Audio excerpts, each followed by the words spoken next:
I'm the CEO and, let me click your got it there. I'm the CEO and founder of Safe Haven Baby Boxes. Okay, and there seems to be some dispute right now in Florida between Safe Haven Baby Boxes and another company here in Florida. Well, there's no dispute with us. I mean, they do great work. They're just not keeping up with culture. And right now, women want anonymity. And so the only way to get that is to have a device where parents don't have to walk into a location and face someone. And so I guess a difference of opinion would be a better way to put it. And so, because the way it works right now, I believe in Florida, you have to walk into the hospital, correct, and turn over the baby.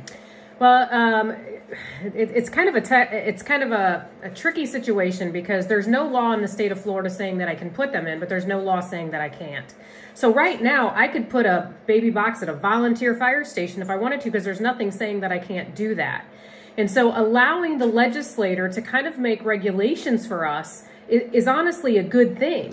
But a woman would have to walk into a hospital. Currently, right now, we don't have any baby boxes in hospitals in Florida, and hand the child to a person and be asked questions. And some of these parents just don't want to be asked questions. And so the anonymous option that many states are taking on is a baby box.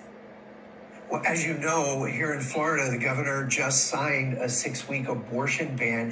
This is going to limit a lot of abortions here in the state. Is this an alternative in your mind? You know, this is a device that keeps babies out of dumpsters. You know, we don't take a political stance. I did hear that the governor was going to sign. I didn't realize he had already signed it. But taking resources away from parents, like the baby box, is not a good thing to do currently. You know, if you're restricting abortion, which, you know, I don't want to have an abortion debate here, but we're forcing women to carry now. And so you force a woman to carry, but then you limit her options.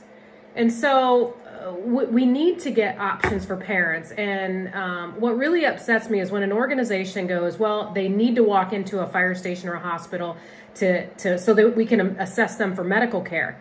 Well, that baby in Polk County that was left in the ditch, you know, last month, did that parent get medical care? Did that parent get assessed for any medical needs? No. And so the option is to just allow these parents that are going to abandon their child illegally to give them a safe alternative so that their child can remain safe.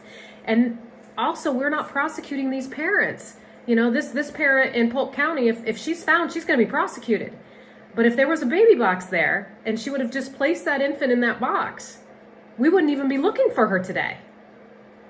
And what do you say to critics who say this is something from medieval times where women would walk up to the church, put the baby in and spin it, and a nun would be on the other side to receive the child?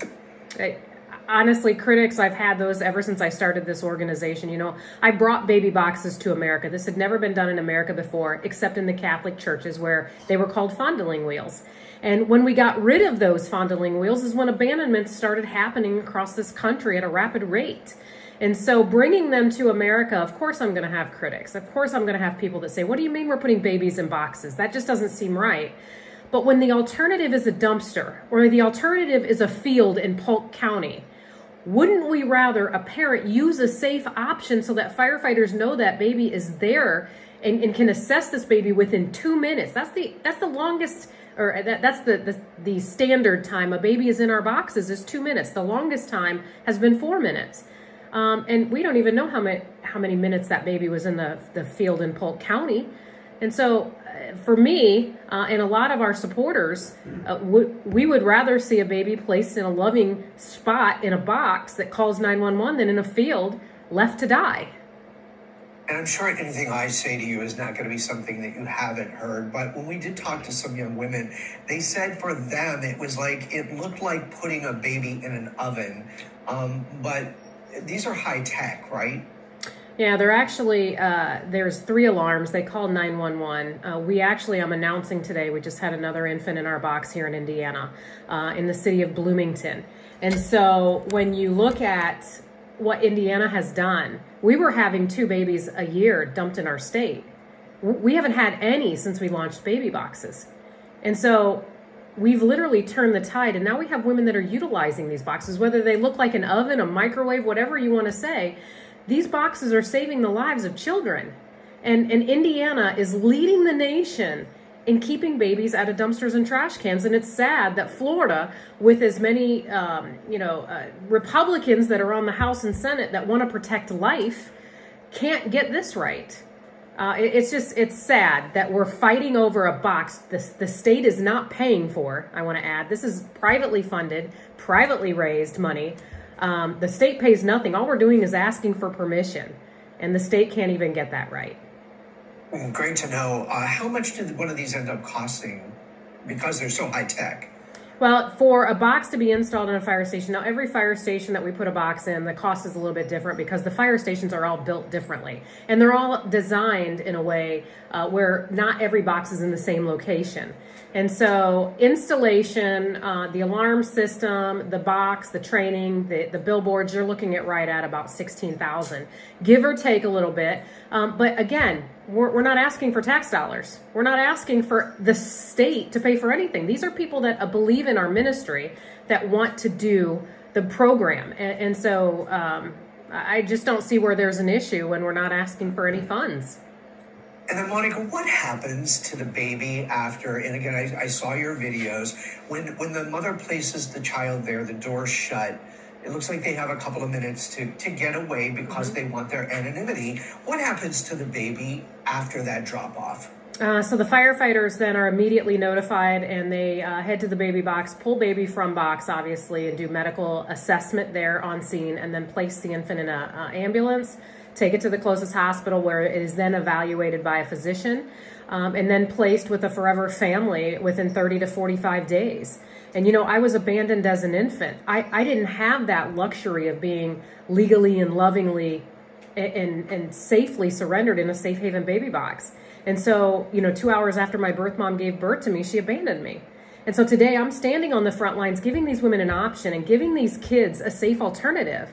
And if we can't protect the most vulnerable, which is our newborn infants, then we're not going in the right direction. And Monica, I know you've been public with your story. Could you share a little bit about what you know about it? Yeah, back in 1973, there was no safe haven law. And in August of 1972, a young 17-year-old girl was brutally attacked and raped and left along the side of the road. And this, of course, was when abortion was illegal in our country. And I'm not saying to debate that. I'm just stating the facts. And she pressed charges against the man who had raped her, and he was arrested and he was charged. And then she finds out she's pregnant. And she was taken out of high school. She was hidden for the remainder of the pregnancy, and then she gave birth and abandoned her child 2 hours after that child was born, and that child was me. So I stand on the front lines of this movement as one of these kids that wasn't lovingly placed. And it really upsets me when people say, well, we want to force these women to do something. They have to walk into a fire station or a hospital. You can force them all you want, but that doesn't mean they're going to do it. And so just giving another option. We're not telling every woman that they have to place their infant in a safe haven baby box. That's not what we're saying at all. We're saying if you can't do that, or if you can't walk into a fire station and hand your child to a person or into a hospital, then this is an option. Just like walking into a fire station is an option. And so I hope that the Senate really looks into this and puts regulations on us, because right now I can put a baby box in a volunteer fire station in Florida, which we do have in Indiana, and I'm not opposed to doing. But if Florida doesn't want volunteer fire stations to have baby boxes, they need to regulate these boxes, and that's what we're asking them to do. Just final question. Is there any chance once the baby is placed that somebody could be lurking, walk over, open the box and take the baby? No, actually, the box, there's a safety device on the box that actually locks that outside door when an infant is placed inside. So no one can come after it. And another thing, a firefighter can't come on the outside of the baby box and retrieve the infant either. The baby has to be retrieved from the inside of the fire station. Like I said, the average time for newborns in our boxes are right at 2 minutes. Somebody said it's kind of a window into the fire station, or a door into the fire station. And it really is that, because the baby just kind of slides through the wall in a medical bassinet. So, but we are announcing, like I said, we are announcing today another infant, the fourth infant in the state of Indiana for 2023 has been surrendered legally, safely, and anonymously in a safe haven baby box in Bloomington, Indiana. Wonderful. I kind of think of it as, when you pull up to the bank and you pull that out and, it goes into the bank, and then it's then inside and, that's kind of what I picture it to be similar to. Yeah, in our boxes, so we have some of our boxes, our volunteer stations. We do have volunteer stations in multiple cities that have baby boxes, and we've had 3 babies at volunteer fire stations. And the great thing about the volunteer stations is we have cameras on the inside of the baby box where we have eyes on the infant at all times. It doesn't capture the mom putting the baby in. It doesn't capture dad putting baby in. It doesn't capture any of that. The only thing it is always having eyes on that infant immediately once that baby's placed inside. So the technology that is out there is just so advanced that we struggle to keep up with updating our boxes because every month there's something new coming out. And our engineers are working hard to make sure that these boxes are 100% of the time. Awesome. Monica, thanks so much for sharing your story. Recording stopped. I appreciate it. I'm glad we finally got to meet up. Yes. And it will be on tonight at 6 o'clock and NBC-2.com for you on the web. Awesome. All right. Well, thank you so much. Thank you. I appreciate you. You're welcome. Okay, bye-bye. Bye.